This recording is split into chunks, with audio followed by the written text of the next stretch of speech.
పరం శాంతి. ఈరోజు పురుషార్థమునకు ధారణ పాయింట్స్. బాప్ అంటున్నారు, మీరందరూ కూడా మెరిసేటువంటి నక్షత్రమును నేను. పరం లైట్ ప్రకాశ స్వరూపంలో వెలుగుతూ ఉన్న బేహద్ ఆత్మను అనే అభ్యాసం చేస్తూ ఉండండి.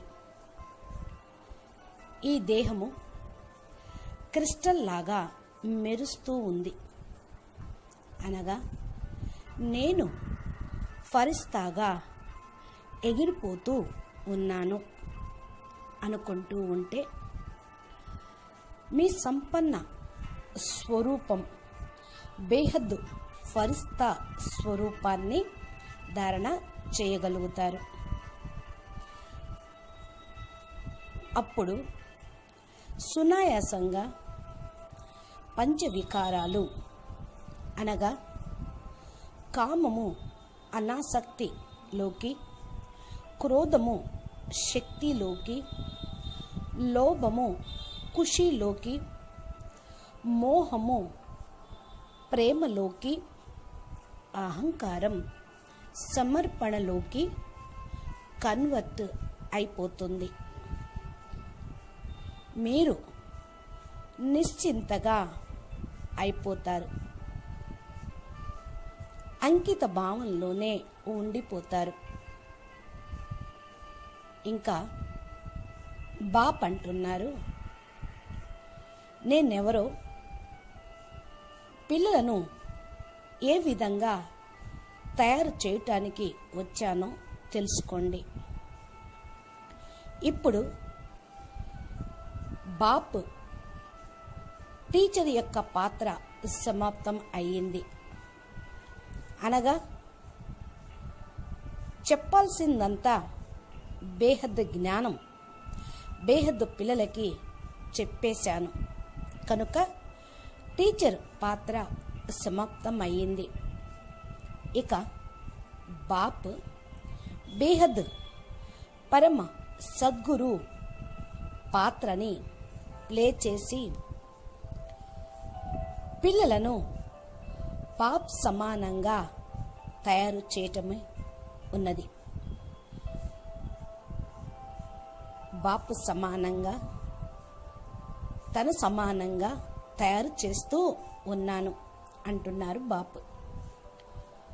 ఇది పిల్లలకి అనుభవం అవుతుందో లేదో కానీ ఈ మంగళకరమైన సమయంలో, అనగా సంగమయుగంలో సంగమయుగము, అంతిమంలో అంతిమం నడుస్తున్న సమయంలో నేను అంతిమం వరకు మీకు తోడుగా అనగా సాతిగా ఉంటాను, మీకు దూరంగా ఉండను, మిమ్ములను వదలను అని అంటున్నారు బాప్. బాప్ మిమ్మల్ని అన్ని వైపుల నుండి నిర్బంధనంగా చెయ్యాలి అనుకుంటూ ఉన్నారు, అనగా ఎటువంటి బంధనాలలో ఇరుక్కుపోకుండా స్వతంత్రంగా బంధన ముక్తులుగా చెయ్యాలనుకుంటున్నారు. దీని బాధ్యత కూడా బాపే తీసుకున్నారు. మీరు ఏమీ చేయాల్సిన అవసరం లేదు. బాప్ మిమ్మల్ని సమయమునకు ముందే లక్ష్యమునకు చేరుస్తారు కనుక మీరు కేవలం బాప్ ఆజ్ఞానుసారంగా నడుస్తూ ఉండండి. బాప్ మిమ్మల్ని తన సమానంగా మాస్టర్ భగవాన్గా చేస్తున్నారు కనుక మీరు ఈ ప్రపంచంలోని సంకల్పాలతోటి పూర్తిగా అనగా 100% న్యారాగా అవ్వాలి. దీనికోసం మీరు కష్టపడాల్సిన పని లేదు. మీకొచ్చినటువంటి సంకల్పాలను బేహద్ బాపుకి అంకితం చెయ్యండి. ఇంతకు మించి చేయాల్సింది ఏమీ లేదు. ప్రతి సెకండు హల్కాగా ఉండండి. ఏ ఒక్క సెకండు కూడా మీరు భారంగా ఉండరాదు, కష్టంగా ఉండరాదు. మరి ఎవరైతే మన్ బుద్ధితోటి అంకిత భావంలో ఉంటారో వారే హల్కాగా ఉంటారు.